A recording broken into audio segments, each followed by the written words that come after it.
海關人員作出申報罪行不予檢控嘅罰則提高至5000元。旅客攜帶超越確認數量驗貨稅混合影，應使用紅色通道向海關人員申報。根據香港法例，乘客如攜帶重價值高於12萬港元嘅現金類物品進入香港，需使用紅色通道向海關人員作出申報。乘客可以先透過海關網站填寫現金類物品資料，或者填寫紙本申報表。任何疑問請於紅通道向海關人員查詢。香港法例嚴禁進口另類吸煙產品，包括電子煙、加熱煙產品同草本煙。違例嘅最高刑罰係監禁7年同罰款港幣200萬元。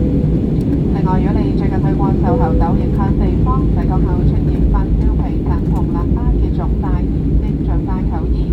關於猴痘最新資訊，請留意衛生防護中心網頁。多謝入裝。